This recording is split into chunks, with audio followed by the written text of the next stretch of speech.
कि बिहार बोर्ड जो आपका एग्जाम लेता है, ठीक है, इसमें बायो क्या चीज, बायोलॉजी से कितना मार्क्स आता है, कितना मार्क्स आता है, ये जानना हम लोग के बहुत ही जरूरी है। आखिर हम बायोलॉजी पढ़ के कितने मार्क्स को हम कवर करेंगे जो हमारे एग्जाम में आएगा।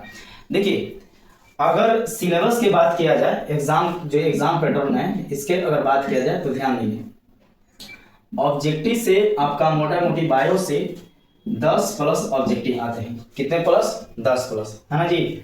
उसके बाद लघु उत्तरीय प्रश्न आपको कितना पूछा जाएगा? 2 पूछा जाएगा। कितना पूछा जाएगा? 2 पूछा जाएगा, है ना। तो मान लीजिए 2 दूना 4 यहाँ से आएगा, ठीक है। दीर्घ उत्तरीय 2 पूछा जाएगा, लेकिन बनाना है 1, तो 4 नंबर के भी आ गया, तो 4 4 कितना हो गया? 8, ठीक है। यानी कुल आपका मोटा मोटी समझ लीजिए 15 से 20 आपका बायोलॉजी से प्रश्न पूछा जाता है आपके बिहार बोर्ड एग्जाम में। तो ये है एग्जाम का पैटर्न। मोटा मोटी आपको ऑब्जेक्टिव जो है ना, यही 10 के करीब रहेगा, ठीक है, 5 7 10 के करीब रहता है। और आपका लघु से 2 प्रश्न रह गए, है ना, और दीर्घ से 2 रहेगा, लेकिन बनाएंगे 1, यानी 15 प्लस आपका या 20 के नीचे अंडर, ठीक है, बीच में इतना ही क्वेश्चन आपके बिहार बोर्ड में पूछा जाता है। तो ये है आपका एग्जाम सिलेबस, ठीक है। सबसे पहले हम बायोलॉजी पढ़ते हैं, तो हमारे मन में यह प्रश्न होना चाहिए कि आखिर जीव विज्ञान किसे कहते हैं? जीव विज्ञान किसे कहते हैं? देखिए, जीव विज्ञान का बहुत इजी डिफिनेशन है। सजीवों के अध्ययन को क्या कहते हैं? जीव विज्ञान कहते हैं। जिसमें सजीव के बारे में हम अध्ययन करते हैं, उसी को क्या कहते हैं? जीव विज्ञान कहते हैं, है ना। इसे अंग्रेजी में बाबू बायोलॉजी कहते हैं। अंग्रेजी में क्या कहते हैं? बायोलॉजी।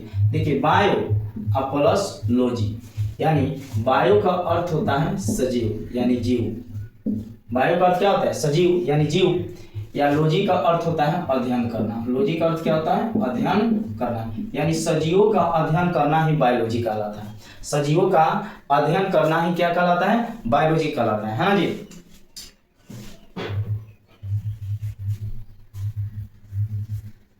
एक और चीज याद रखेंगे, बायोलॉजी शब्द का प्रयोग, बायोलॉजी शब्द का प्रयोग सबसे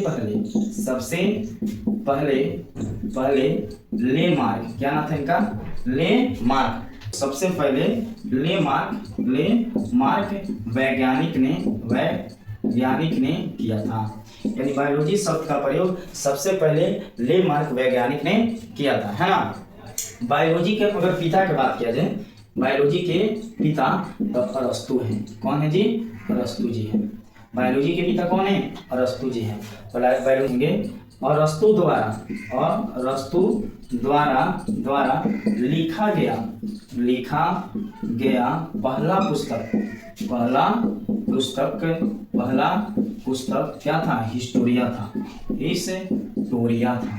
इन्होंने बायोलॉजी शब्द के प्रयोग में सबसे पहले अरस्तु द्वारा जो लिखे गया पुस्तक था वह हिस्टोरिया था। कौन था? हिस्टोरिया था। बायोलॉजी को 2 भाग में बांटा गया। बायोलॉजी को कितने भाग में बांटा गया? 2 भाग में। एक आपका होता है जूलॉजी, क्या होता है? जूलॉजी। एक आपका बोटनी, क्या होता है? बोटनी माने पादप विज्ञान, इसको बोलते हैं जंतु विज्ञान। क्या बोलते हैं? जंतु विज्ञान। जूलॉजी में अगर पूछ लिया जाए जूलॉजी किसे कहते हैं? जीव विज्ञान की वह शाखा जिसके अंतर्गत जंतुओं का अध्ययन किया जाता है। किसका अध्ययन किया जाता है? जंतुओं का अध्ययन किया जाता है, उसे हम जूलॉजी कहते हैं। क्या कहते हैं? जूलॉजी कहते हैं, है ना जी। और बोटनी में क्या होता है? जीव विज्ञान की वह शाखा जिसके अंतर्गत, क्या बोलेंगे? जिसके अंतर्गत पादप मीन्स क्या होता है? पौधा, पेड़ पौधा, यानी पादप का अध्ययन किया जाता है, उसे हम बोटनी कहते हैं। क्या कहते हैं? बोटनी कहते हैं, है ना। तो यह है इसका डिफिनेशन। यानी बोलेंगे जंतु विज्ञान कोई पूछ देगा तो जीव विज्ञान की वह शाखा जिसके अंतर्गत जंतुओं के बारे में अध्ययन करते हैं, उसे हम क्या बोलेंगे? जंतु विज्ञान यानी जूलॉजी कहेंगे। और इसमें हम पादप कहेंगे। क्या कहेंगे? पादप। तो यही चीज आपको याद रखना पड़ेगा। तो एक बार रिवीजन हम कर लेते हैं। चलिए हम आपसे प्रश्न पूछेंगे, आप लोग बताएंगे। सबसे पहले हम क्या पढ़ाए आपको? जीव विज्ञान। जीव विज्ञान, बोलिए जीव विज्ञान किसे कहेंगे? जीव विज्ञान किसे कहेंगे? यानी सजीवों का अध्ययन को क्या कहते हैं? जीव विज्ञान। सजीवों का अध्ययन के क्या कहते हैं? जीव विज्ञान, है ना। उसके बाद जीव विज्ञान यानी ऐसे आप समझिए बायोलॉजी। बायोलॉजी, देखिए बायो का अर्थ क्या होता है? जीव। क्या होता है? जीव। सजीव कहिए, जीव कहिए। लॉजी का अर्थ क्या होता है? लॉजी का अर्थ बोलिए अध्ययन करना। लॉजी का अर्थ क्या होता है? अध्ययन करना, है ना। लॉजी का अर्थ क्या होता है? इसके सबसे पहले इस शब्द का प्रयोग कौन किया था? सबसे पहले तो ले मार्क, क्या नाम था? ले मार्क नामक वैज्ञानिक ने बायोलॉजी शब्द का प्रयोग सबसे पहले किया। नेक्स्ट आपका पॉइंट, इसके पिता का नाम बात किया जाए तो पिता या जनक कौन है? अरस्तु। बायोलॉजी के पिता या जनक कौन है? अरस्तु, है ना। बायोलॉजी के कितने भागों में बांटा गया? 2 भाग में। भाग कितना होता है? 2 होते हैं। कितने भाग में बांटा गया? 2 भाग में। कौन कौन सा भाग? तो एक आपका जंतु विज्ञान, एक आपका जंतु विज्ञान और एक आपका कौन? पादप विज्ञान। कौन विज्ञान? पादप विज्ञान। तो ये हो गया बायोलॉजी का इंट्रोडक्शन, ठीक है। और इसके बाद वाले वीडियो में हम सबसे पहले हम लोग बात करेंगे क्या चीज? Chapter number 1। चैप्टर नंबर 1 यानी ये चैप्टर नंबर 1 है आपका जैव प्रक्रम। जैव प्रक्रम, लाइफ प्रोसेस। क्या बोलते हैं इसको? Life process. नमस्कार प्यारे साथी एवं छात्रों, आप सभी कैसे हैं? मैं उम्मीद करता हूं कि आप सभी बहुत अच्छे होंगे और अच्छे से आप लोग पढ़ाई करते होंगे, है ना। तो चलिए आज हम इस वीडियो में देखेंगे बायोलॉजी का फर्स्ट चैप्टर। कौन सा चैप्टर के बारे में हम देखेंगे? बायोलॉजी का फर्स्ट चैप्टर। तो फर्स्ट जो चैप्टर है आपका जैव प्रक्रम, यानी इसे हम इंग्लिश में कहते हैं लाइफ प्रोसेस। क्या कहते हैं? Life process. इस बायोलॉजी के फर्स्ट चैप्टर से आपके बिहार बोर्ड एग्जाम में कितने नंबर के क्वेश्चन पूछा जाता है, सबसे पहले उस पॉइंट को हम समझ लेते हैं। तो देखिए इसमें सबसे पहले देखिए ये जो जैव प्रक्रम है इसमें आपको 4 टॉपिक पढ़ना है। कितने टॉपिक पढ़ना है? 4 टॉपिक पढ़ना है। तो एक में आपका जैव प्रक्रम हो गया, 2 में आपका हो जाएगा श्वसन। क्या हो जाएगा? श्वसन हो जाएगा, ठीक है। तीसरा टॉपिक आपका हो जाएगा परिवहन। क्या हो जाएगा? परिवहन। और लास्ट आपका टॉपिक होगा उत्सर्जन। क्या होगा? उत्सर्जन। तो ये 4 टॉपिक इस चैप्टर में पढ़ना है। फर्स्ट आपके चैप्टर में 4 टॉपिक पढ़ने हैं। कितने? 4 टॉपिक। एक में जैव प्रक्रम, 2 में श्वसन, 3 में परिवहन और 4 में उत्सर्जन। इस चारों टॉपिक से मिलाकर इसमें आपका ऑब्जेक्टिव के बाद किया जाए एग्जाम व्यू से। ऑब्जेक्टिव का यहाँ पर लिख देते हैं एग्जाम मार्क्स लिखिए। आपके एग्जाम मार्क्स में कितना क्वेश्चन पूछा जाएगा इस चैप्टर से? तो ऑब्जेक्टिव का मोटा मोटी अगर बात किया जाए तो 5 से 7 आपका ऑब्जेक्टिव रहेगा, है ना जी। लघु उत्तरीय 1 से 2 क्वेश्चन रहेगा, ठीक है। और दीर्घ की अगर बात कर लिया जाए तो 1 यानी 2 नंबर और 4 नंबर। तो 7 और 4 11 2 13 यानी समझ लीजिए 10 प्लस आपका इस चैप्टर से क्वेश्चन बिहार बोर्ड में पूछा जाता है ना। तो ये चीज़ आप लोग जरूर रखें याद कि हमारे कौन चैप्टर में कितने क्वेश्चन पूछा जाता है बिहार बोर्ड में, ठीक है। आप 1 में जैव प्रक्रम, 2 में श्वसन और 3 में परिवहन और उत्सर्जन। तो सबसे पहले हम समझेंगे जैव प्रक्रम के बारे में, है ना। तो चलिए हमें स्टार्ट करते हैं, जिसे इंग्लिश में आप लाइफ प्रोसेस कहते हैं। क्या कहते हैं? Life process. देखिए जैव प्रक्रम, जैव प्रक्रम, यहाँ समझिएगा जैव प्रक्रम। जैव का अर्थ होता है बाबू सजीव। जैव का अर्थ होता है सजीव और प्रक्रम का अर्थ होता है प्रक्रिया। यानी सजीव यानी इस जीवन को चलाने के लिए जो प्रक्रियाएं सुचारू रूप से कार्य करती है वह प्रक्रम कहलाता है। क्या कहलाता है? प्रक्रम। जैसे एक चीज बात बताइए, इस शरीर के वृद्धि होने के लिए सबसे इम्पोर्टेंट है आपका पोषक तत्व। क्या है? पोषक तत्व। और वह जब पोषक तत्व होगा तब हमारे शरीर में क्या होगा? श्वसन होगा, बोलिए श्वसन होगा, उत्सर्जन होगा, वृद्धि होगा, क्या होगा? वृद्धि होगा, विकास होगा, क्या होगा? विकास होगा। तो यानी इस प्रक्रम के द्वारा ही श्वसन, उत्सर्जन, वृद्धि और विकास हमारे शरीर में होता है, ठीक। तो ध्यान देंगे। सबसे पहले आपका क्वेश्चन बनेगा, क्या बनेगा?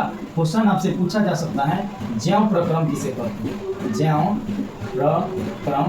जैव प्रक्रम किसे कहते हैं, समझिए जैव प्रक्रम किसे कहते हैं। जैव प्रक्रम, और यानी पहला आपका क्वेश्चन है जैव प्रक्रम किसे कहते हैं। तो नोट डाउन करते चलेंगे बाबू और लिखते चलिए। इसका आंसर हो जाएगा वे सभी क्रियाएं जिनसे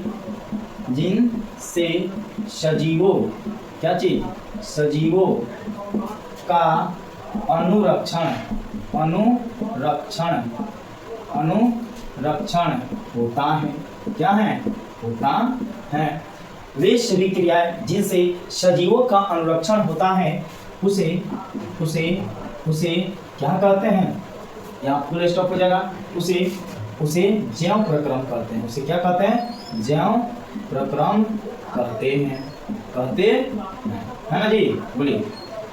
कहते हैं वे सभी क्रियाएं जिनसे सजीवों का अनुरक्षण होता है उसे क्या कहते हैं? प्रक्रम। उसे जैव प्रक्रम कहते हैं।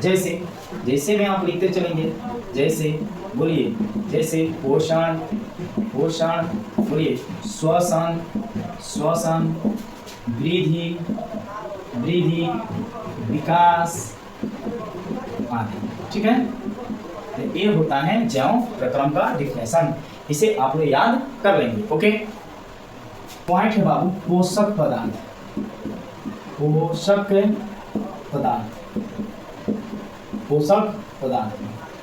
आप पढ़े होंगे किस क्लास में? तो क्लास 7th में। पोषक तत्व किसे कहते हैं या पोषक पदार्थ किसे कहते हैं? तो वह खाद्य पदार्थ जो हमारे भोजन में शामिल होता है, जिससे हमारे शरीर का क्या होता है? वृद्धि होता है, विकास होता है, उसे क्या कहते हैं? पोषक पदार्थ। क्या कहते हैं? पोषक पदार्थ। जैसे आप समझिएगा, बोलिए खनिज, बोलिए विद्यार्थी, खनिज हम विटामिन से मिलता है खनिज, है ना। 2 में आप बोल सकते हैं लौण, है ना। 3 में आप बोल सकते हैं विटामिन, है ना। 4 में आप बोल सकते हैं वसा। 5 में बोल सकते हैं प्रोटीन। 6 में बोल सकते हैं जल, क्या बोल सकते हैं? जल। और 7 में आप बोल सकते हैं, 7 में बाबू बोल सकते हैं कार्बोहाइड्रेट। ये होता है आपका पोषक पदार्थ या पोषक तत्व जो हमारे शरीर के लिए बहुत ही जरूरी और आवश्यक है। इसे हम बैलेंस डाइट भी कहते हैं। क्या कहते हैं विद्यार्थी? बैलेंस डाइट कहते हैं। क्या बोलते हैं? खनिज, लौण, विटामिन, वसा, प्रोटीन, जल और कार्बोहाइड्रेट। ये होता है पोषक पदार्थ। ठीक है, अब हम समझते हैं आपको पोषण। क्या समझते हैं? पोषण। तो देखिए, इसी चीज को जो हम लेते हैं खाना के माध्यम से, भोजन के माध्यम से, उसी को हम लोग पोषण कहते हैं। क्या कहते हैं? पोषण कहते हैं। बात है अब पोषण क्या समझते हैं? पोषण। तो समझिए, इन्हीं चीजों को हम खाने के माध्यम से या भोजन के माध्यम से लेते हैं तो इसे हम पोषण कहते हैं। क्या कहते हैं? पोषण कहते हैं। यानी पोषक तत्व को ग्रहण करने की विधि को, इसका डिफिनेशन आप लिख सकते हैं। पोषक तत्व को ग्रहण, क्या बोलेंगे? ग्रहण करने के विधि को क्या बोलेंगे विद्यार्थी? विधि को। लिखते चलिए, आपसे क्वेश्चन पूछा जा सकता है पोषण किसे कहते हैं? पोषण किसे कहते हैं? पोषण किसे कहते हैं? बोलिए। तो पोषक तत्व को ग्रहण करने के विधि को पोषण कहते हैं। क्या कहते हैं? पोषण कहते हैं। यही आपका डिफिनेशन हो जाएगा। ठीक है, पोषक तत्व को ग्रहण करने की विधि को क्या कहते हैं? पोषण। क्या कहते हैं? जैसे में आप बोल सकते हैं, बोलिए खनिज हो गया, है ना जी, खनिज हो गया, लौण हो गया, विटामिन हो गया, कार्बोहाइड्रेट हो गया, वसा हो गया, जल हो गया। इसी चीज को हम पोषक। नेक्स्ट आपका टॉपिक हो जाएगा, टॉपिक हो जाएगा विद्यार्थी, टॉपिक आपका हो जाएगा पोषण के प्रकार। पोषण कितने प्रकार होता है? पोषण कितने प्रकार होता है? तो देखिए, पोषण मुख्य रूप से 2 प्रकार होता है, याद रखें। पोषण मुख्य रूप से कितने प्रकार होता है? 2 प्रकार का। एक होता है विद्यार्थी स्वपोषण, एक होता है विद्यार्थी आपका परपोषण। देखिए, ये नाम से ही आपको इंडिकेट कर रहा है। स्वयं पोषण यानी स्वयं, यानी आप इस तो स्वपोषण, देखिए जैसा नाम है वैसा ही इसका डेफिनेशन, समझिए कैसे। वैसा जीव जो अपना भोजन स्वयं बनाते हैं, यानी दूसरे जीव पर निर्भर नहीं रहता है, उसे हम स्वपोषण कहेंगे। क्या कहेंगे विद्यार्थी? स्वपोषण कहेंगे। जैसे आपके पेड़ पौधे हो गए, बैक्टीरिया हो गया, शैवाल हो गया, यह क्या होता है? स्वपोषण होता है। क्या होता है? स्वपोषण। तो हम डिफिनेशन हम लिखते हैं, क्या लिखते हैं? डिफिनेशन। वैसा, क्या बोलेंगे? वैसा जीव जो अपना भोजन स्वयं बनाता है। क्या करता है? स्वयं बनाता है, उसे क्या कहेंगे? स्वपोषण। उसे क्या कहेंगे? स्वपोषण कहते है ना, कहते हैं। जैसे आपका हो जाएगा, जैसे आपका पेड़ पौधा यह प्रकाश संश्लेषण के द्वारा अपना भोजन स्वयं बनाता है ना। आपका बैक्टीरिया भी हो जाएगा, क्या हो जाएगा? बैक्टीरिया भी हो जाएगा, है ना। तो ये होता है स्वपोषण। इसके बाद आपका 2 नंबर में आपको दिया है, 2 में दिया है परपोषण। परपोषण, देखिए परपोषण। तो देखिए परपोषण क्या होता है? वैसा जीव जो अपना भोजन न बनाकर दूसरे जीव पर निर्भर रहता है, जैसे जंतु हो गया, मानव हो गए, हम लोग हो गए, ये सब क्या होता है? परपोषण जीव होते हैं। क्या होता है? परपोषण जीव होता है। इसका डिफिनेशन आप लोग लिख लीजिए, बोलेंगे वैसा, बोलिए वैसा जीव जो अपना भोजन के लिए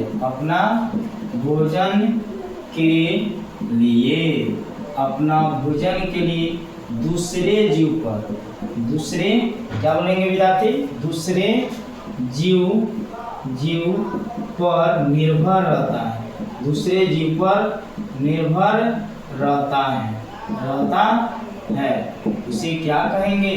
उसे हम बोलिए, उसे हम परपोषण कहते हैं। उसे हम क्या कहते हैं? परपोषण कहते हैं, यानी दूसरे जीव पर निर्भर रहता है। जैसे आपका हो जाएगा सेब, है ना, मानो, ये सब क्या होते हैं? परपोषण। क्या होते हैं? परपोषण। आप समझते हैं देखिएगा भाव परपोषण का प्रकार। तो देखिए परपोषण के प्रकार यह 3 प्रकार के होते हैं। कितने प्रकार के? 3 प्रकार के होता है ना। तो पहला आपका होता है, ध्यान रखेंगे, मृत जीवी होता है। क्या होता है? मृत जीवी। दूसरा का होता है विद्यार्थी परजीवी। क्या होता है? परजीवी। और आपका तीसरा होता है प्राणी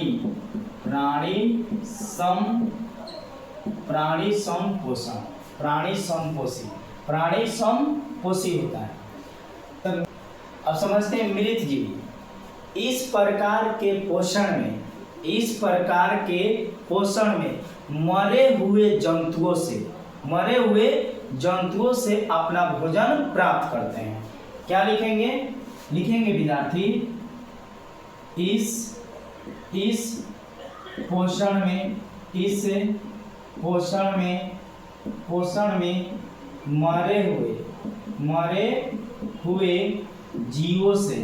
मरे हुए जीवों से अपना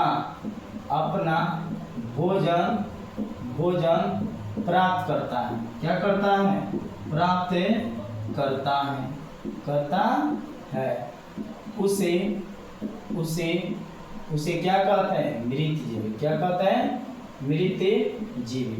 यानी मरे हुए जीवों से, जंतुओं से जो भोजन प्राप्त करता है उसे मृत जीवी कहते हैं। क्या कहते हैं विद्यार्थी? मृत जीवी। जैसे कवक, जैसे कवक, कवक हो जाएगा, कवक हो जाएगा, कवक हो जाएगा। गोबर का छाता, गोबर का छाता, ते कवक हो गया, गोबर का छाता हो गया। तो इसी सब चीजों से यह जीव अपना भोजन प्राप्त करता है। अब समझिए यहाँ दिया है परजीवी, परजीवी माने दूसरे जीवों के शरीर में रहकर, दूसरे जीवों के शरीर में रहकर अपना भोजन प्राप्त करता है। इस प्रकार के जीवों में आप लिखेंगे, इस प्रकार के जीवों में क्या लिखेंगे, इस प्रकार के पोषण में, इस प्रकार के पोषण में दूसरे जीवों से, जीवों के शरीर से, इसे लिखेंगे, कैसे लिखेंगे विद्यार्थी, इस प्रकार के पोषण में दूसरे जीवों के शरीर से भोजन प्राप्त करता है। क्या करता है, प्राप्त करता है, तो उसे क्या कहते हैं, परजीवी पोषण कहते हैं। क्या कहते हैं, परजीवी पोषण कहते हैं। पर जैसे देखिएगा खटमल को, खटमल है ना, आपका ढील भी हो जाएगा। ढील कहाँ रहता है, सर पे रहता है। तो यह उससे यानी जीव से शरीर से क्या करता है, अपना भोजन प्राप्त करता है। जोंक भी होती है। प्राणी श्रम क्या होता है, प्राणी श्रम जो होता है विद्यार्थी, यह तरल और ठोस पदार्थों से अपना भोजन बनाते हैं। यानी इस प्रकार के जीव में, इस प्रकार के, सॉरी ऐसे बोलेंगे, इस प्रकार के पोषण में, क्या बोलेंगे, इस प्रकार के पोषण में, इस प्रकार के पोषण में तरल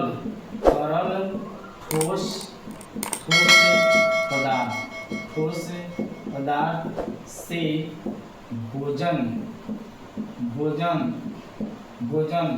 प्राप्त करने वाले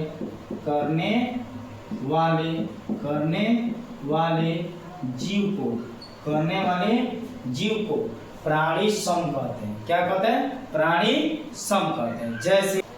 जैसे में आप लिख सकते हैं, जैसे में आपका हो जाएगा कवक हो जाएगा और मेढक भी हो जाएगा। क्या हो जाएगा, मेढक हो जाएगा। ये होता है प्राणी श्रम।